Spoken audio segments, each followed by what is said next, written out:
Let's get this show started, okay?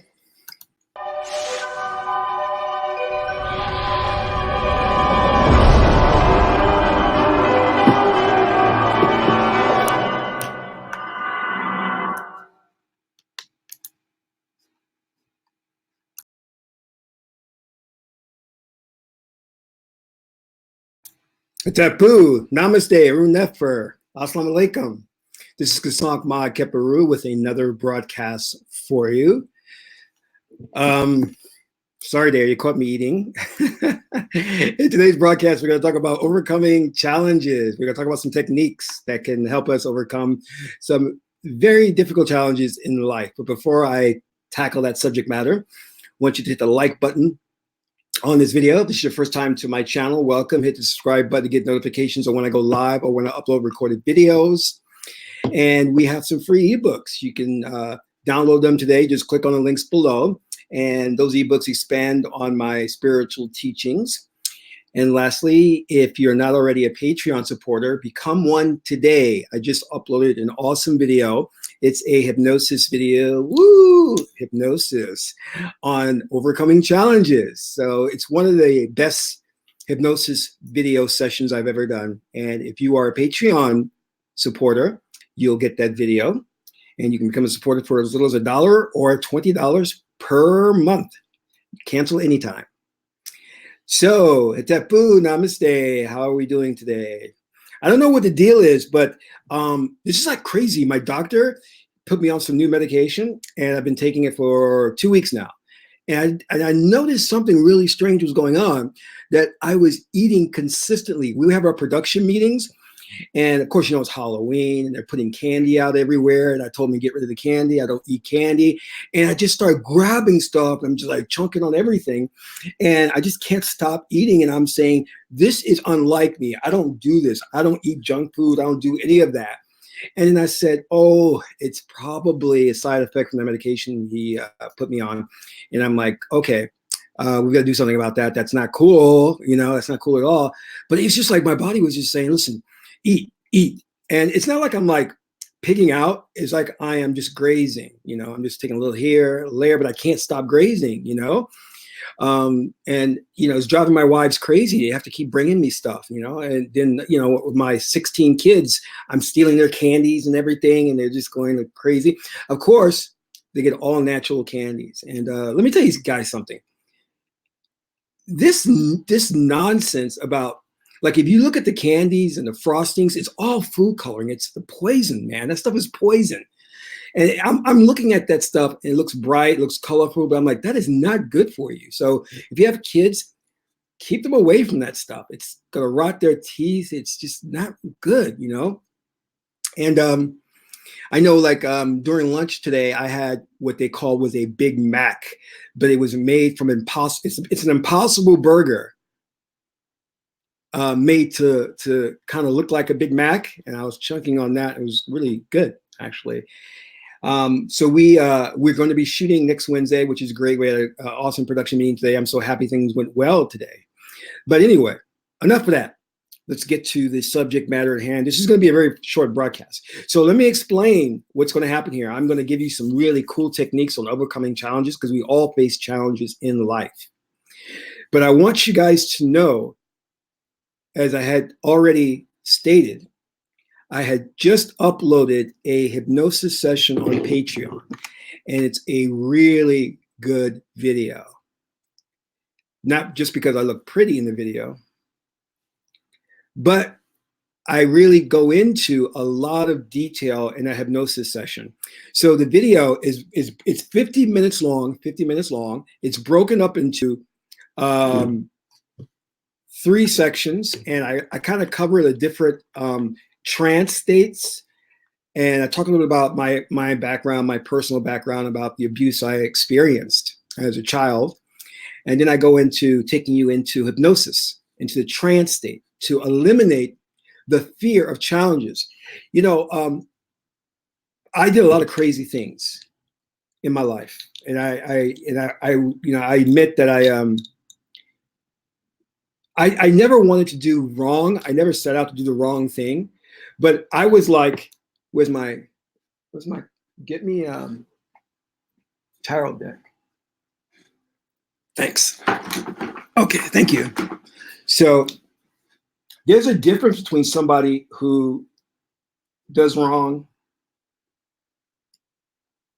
Okay, so let me see if I can find this for you, because this best illustrates my point. It's only one card in the deck, too. That is two. Hold on. Hold on.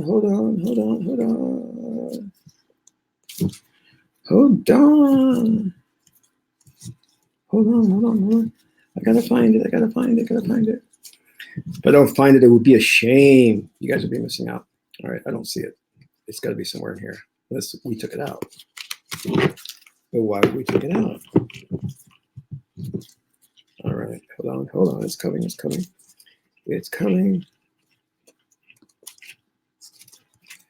Well, anyway, I don't know why it's not in this deck. It's probably in another deck. When you like, I'm not sure if you guys are familiar with the tarot, especially the Rider-Waite tarot deck, a European deck. And here's the card. So I never started out like in my life trying to do wrong, but I was always played the role of the fool. Meaning, and the fool is not the fool that you think, like a court jester. It's someone who just ventures out into the world and who maybe doesn't have experience, makes mistakes, but they're genuine in their sincerity to explore, and it's kind of like a curious cat. So I was kind of like that. Give me 1 second while I take a sip of this Russian vodka. That's good stuff. Privyet. All right. Anyway, so I always was venturing out, and what I did was I traveled a lot, and I spent a lot of money studying with gurus, and because I was really thirsty for knowledge.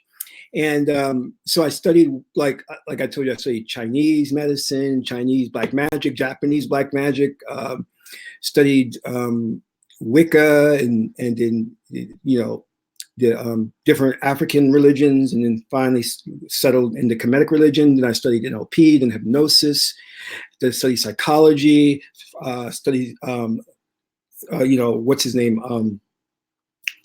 Who did Carl Jung. I was really big into Carl Jung at the time. And so the one thing that I really got an understanding from successful people in life, oh, that vodka is starting to get me now, okay, I'm gonna be a little drunk, was that the most successful people, barring lineage, like inheritance, resources, the most successful people were the people who held a frame of mind, and NLP we call this the meta frame, the frame of mind that whatever would happen, they would be able to pick themselves back up and keep going forward. Now, many of us don't have that kind of thinking. Of course, we know that if we fail, we will keep going.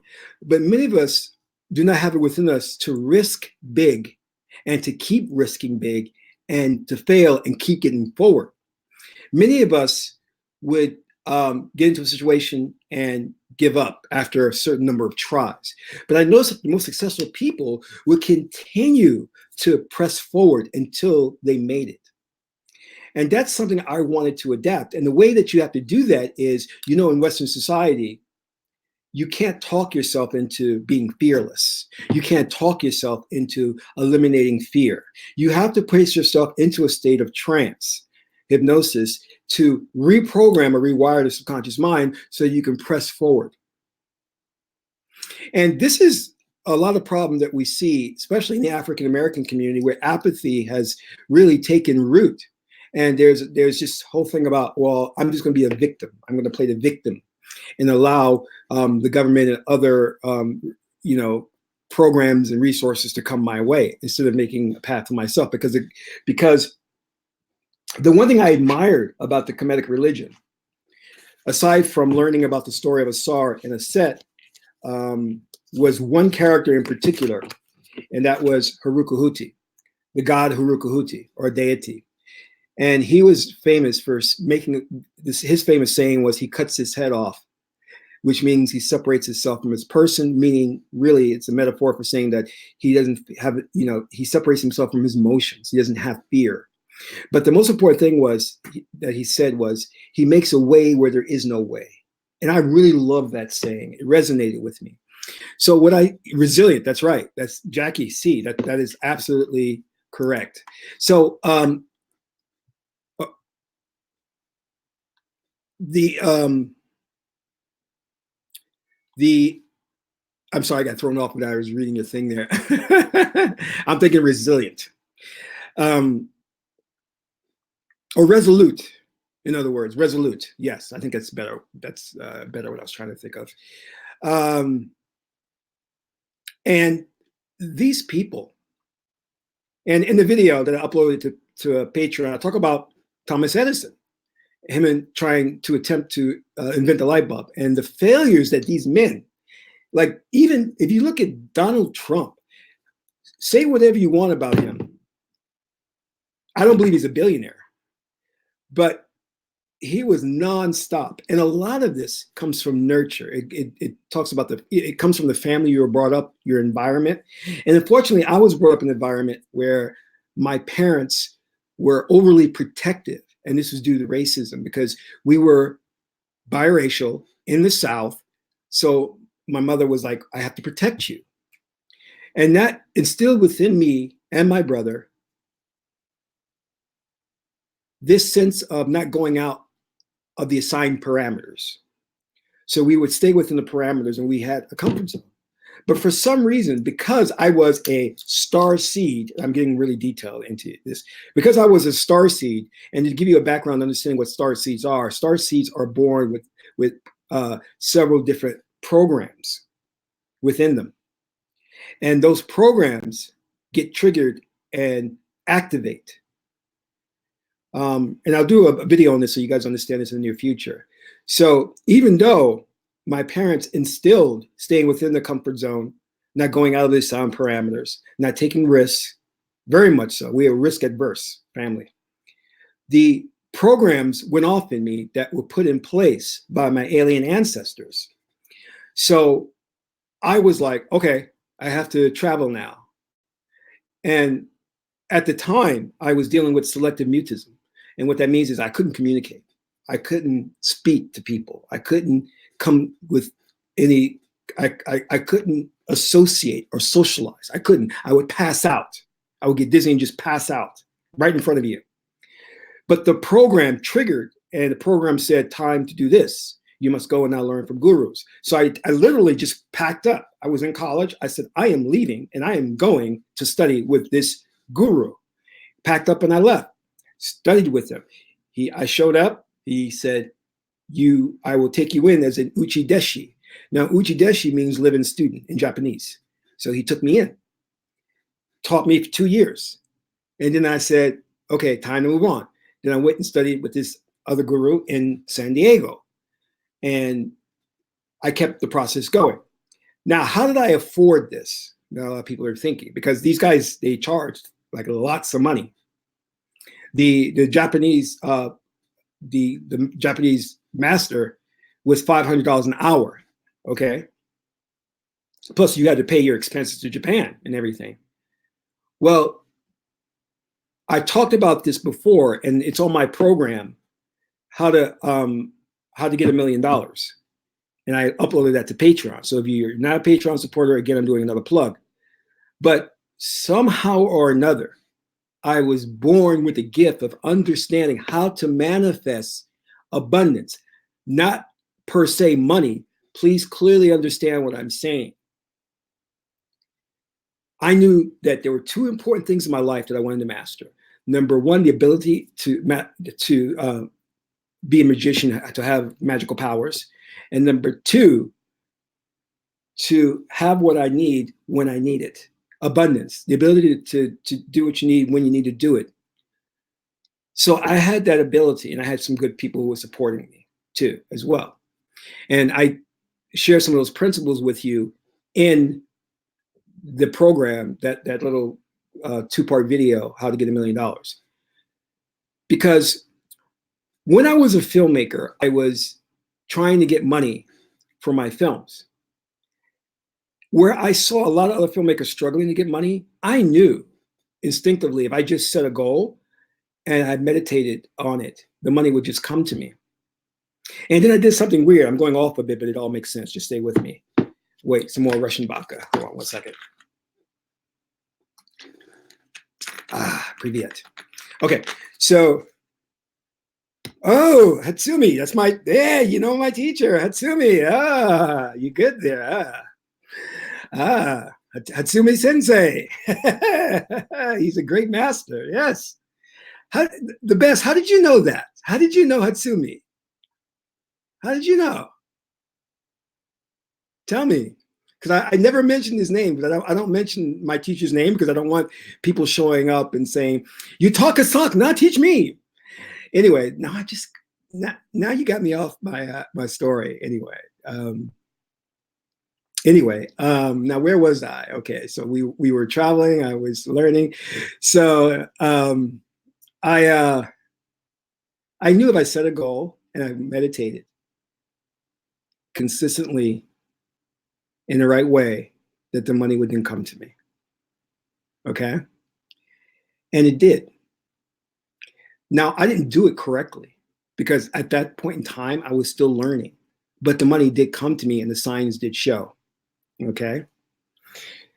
So there's principles that work that can bring into your life abundance. And again, I've shared that on Patreon. But now let us go into overcoming challenges. That means nothing. All of those things I was doing means nothing if you are within your comfort zone and you're afraid to venture out of that. You must learn to overcome your challenges. You must, and no one can help you with this. The cavalry is not coming for you. You're all alone. You're going to have to do it yourself. And the way I learned to overcome my challenges was that I learned self-hypnosis. But here, I just want to talk about one technique that can help you in dealing with challenges or just to manifest things. You know what I mean? When you need them.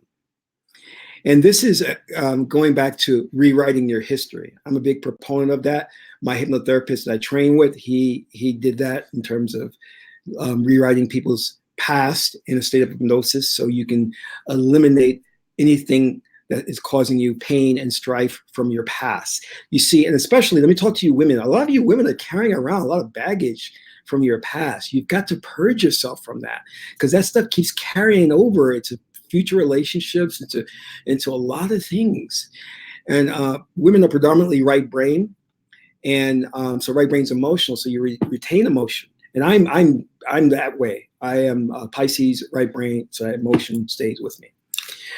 Anyway, so one of the techniques you can use is to rewrite your past so that it assumes a new present. Because understanding the right brain is devoid of time and space. Left brain is guided by linear time space. Right brain, there is no time space. So in other words, the right brain, when you're meditating, whatever you are visualizing, the mind thinks it's happening at this particular time and moment right now. It doesn't think about history. It doesn't understand the past and the future or the present. It just understands the now moment.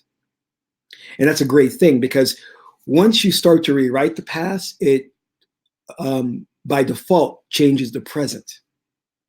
And some of you have gone through certain traumatic things, so traumatic that it has rewritten your past and consequently changed your present. Let me say this again so you guys fully understand this, okay? Some of you guys have gone through certain things that have been so traumatic that it has rewritten your past and consequently changed your present. But you don't know the present has changed because when you try to reference the past, you're referencing as a memory the altered past. So you think there's a continuity when there is not. And Bashar actually talked about this once. If you are a fan of Bashar, you can see some of his videos where he talks about that as a collective group, our past has been rewritten. And he talked about JFK, how JFK actually was alive until fairly recently when we all shifted to a new past. And we rewrote that past to where he got assassinated in the 60s. But we don't recall that. He was still alive up into the 80s and the 90s. The reason why we don't recall that because we rewrote that past, which changed the present. So when you try to access that past memory, you're accessing the alternate memory. So if that makes sense, kind of like, yes, the butterfly effect, kind of like that. You know what I mean? So people were like, because when I tell people, I say, this is not, the space-time continuum has been disrupted, has been changed, but you don't know it's been changed. You see, the Illuminati has played a mind trick on you. And I'm going to say this, and with all respect, there are certain things in our past that have been implanted there, and we think it's actually part of history when it's not. It's a lie. It has been implanted there to make us believe it's an historical event, but it's not. It's not.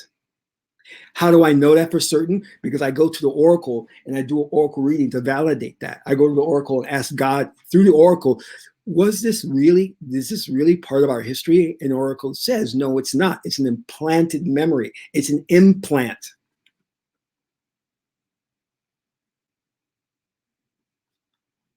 Nikki, yes, for real, for realsies, for realsies.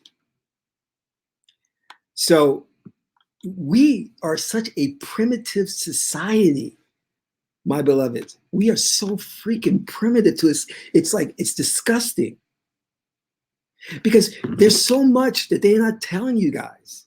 There's so much you're not exposed to and understanding. When I literally tell you guys that all of you do not live in the same space-time continuum, there's an effect called time dilation. Mind over matter lives in a different timeline than I do. Jackie lives in a different timeline than mind over matter. The only time the timelines converge is when you interact with each other. Then they converge and they align, and then it seems like you're on the same space-time continuum, but you're not. We have to understand how things really work in this third dimensional plane, because we have been so lied to.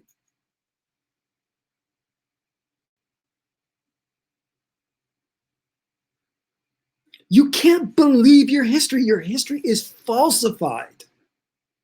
You've got to look at it in detailed way, dissecting it, because some of that stuff is implanted. The problem is we just don't know which of it is real and which is not. I don't really like coffee. Not really, no.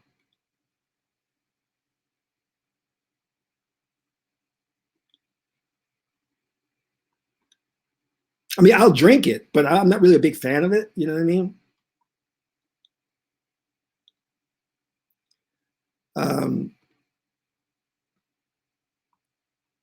So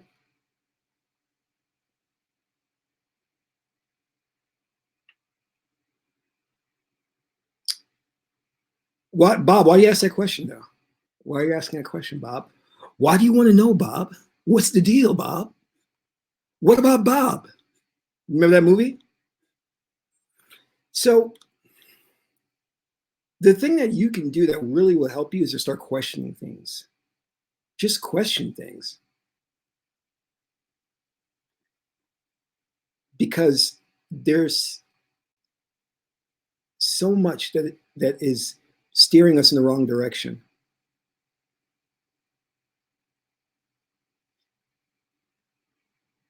This is why the oracles are very important, is because they're the only way to discern truth, to really get to the heart of the matter. You can rack your brains trying to figure things out, or go to the oracle and get an immediate answer. Now let's talk about the technique. If you're facing a challenge, if there's something you need to overcome, if there's something you want to manifest, one of the best ways to do that is to rewrite your past. Let's say, for example, I wanted to, say for example, I wanted to find the mate of my dreams. And I've got 3 of them, so I'm a really happy man now. But anyway, my 3 wives and 26 kids. We have a lot of kids, you know. By the way, donate to the channel. Our kids, we have a lot of kids and a lot of bills, so please donate to the channel, okay? So anyway, so take a goal, set a goal, and say the goal is I want to find the mate of my dreams, right? And write down your affirmation, and you would say this affirmation morning, midday, and in the evening before you get to sleep. I can recall when I was single and I wasn't happy then, but I'm happy now. I can recall when I was single, I wasn't happy then, but I am happy now.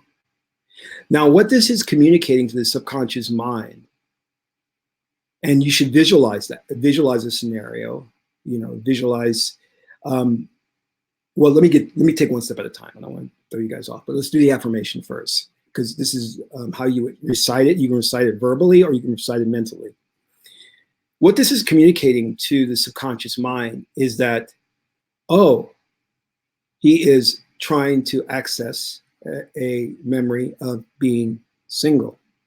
And by default, it indicates that you are presently in a relationship. So what happens is when you say this affirmation with meaning and feeling, it activates the power within you to manifest the woman or man of your dreams. In the same way as you can say to the effect of, I recall when I didn't have a lot of money, but I am super happy now. That's a very powerful statement. Again, by default, it assumes that you are wealthy now or you have money. So since you are God, that's kind of a command. So you're commanding your spirit to manifest the reality. And what it is, let me break this down. Let me tell you how really sophisticated this statement is. You have a critical faculty known as the left brain. The left brain is the critical aspect that filters out ideas, beliefs, statements. It filters those statements out because they don't align with what you presently believe. Okay? I can say to myself, I am wealthy, I am wealthy. But it's not going to penetrate to the right hemisphere of the brain, to the subconscious mind, because the critical faculty knows you're not wealthy. So it's not going to believe it. Now, there's a way to bypass that. And that's two ways. The first way is to repeat it over and over again, at least 1,000 times. That's why the Buddhists, when they take the beads, they say their prayers and they count. So when you say it 1,000 times, you're putting the left brain to sleep, so it stops critically analyzing something. And then it allows it to seep into the right brain and seep into the subconscious mind. The other way to go about that is to create a statement, as I did, that is an assumption that doesn't raise the red flag to the left hemisphere of the brain. So when you're saying, I recall a time when I didn't have a lot of money, but now I'm happy, it confuses the left brain. And in that confusion, it opens the gateway to the right hemisphere of the brain. That's an NLP trick. Okay? So that's something that's a very powerful way to cement a belief system, And I love doing that. And I'm not going to get into this because I don't want people to take this in the wrong way. But when I was on my interviews, like when I would go to try to get contracts or try to get investors, I would use those type of implanting statements that would bypass their critical left brain faculty and get right to the right hemisphere of the brain. And I would woo them all the time because I knew how to do that. I knew how to structure the words in the right way. And what I noticed was that if it was an interview, I would get the job. If it was a pitch, I would get the contract. If it was an investor, I would get the investor. But then I started thinking, well, is this right what I'm doing? Because it is a little bit of a manipulation there. So I stopped doing that. I said, no, I can't do that. I don't do that. But I was doing it like naturally. It was something I was just natural at, and I kind of like stumbled onto it because that's the type of person I was. Like when I went to study with one of the mentors I had in San Diego, he would teach me that state is transferable. That's one of the principles we learn right away. And I always knew that state was transferable. I never thought about it in those words or those terms. But I always knew that in order to get you into a certain state, I had to first get myself into that state. And this is where the healing arts come from. For me to heal you, I first have to get into the state of healing, and I can heal you. This is why some of us in the priesthood, we would wear certain beads. Like this one is Ma'at, and this is Heteru. Okay, so for example, Heteru is a healing energy. So I would wear this, and I would get myself into the Heteru state, and then which is a healing state. And then I would do this for 48 hours, and then I would take this off, and then I would give this to you to wear. And the healing energy would heal you for whatever ailment or affliction that you were suffering from. You know what I mean? That's what we would do. So that's how it works. State is transferable, and that's what I learned. So overcoming any challenge, like say, for example, if I was afraid of heights, I can say, I remember a time when I was afraid to look off the 13th floor, but now it's child's play. And you say that to yourself, morning, midday, evening. A little trick, kind of like an NLP trick, that's a very powerful thing. For example, those who are making a speech and they have stage fright, and I would tell them, say this before you go out there and speak before that audience. I recall a time when I could not speak before a large audience, but now it's enjoyable. And just, I can feel the physiological change that I'm going through when I just say that statement. Now imagine if I repeated that for at least 1,000 times. Now here's another thing you need to be aware of, and let's call this an affirmation, because that's what it basically is, an affirmation. Affirmations only work for a certain period of time. You can't continue to use an affirmation. Like if I were to say this after 500 times, then it would lose its effectiveness. I would have to come up with something else. Okay?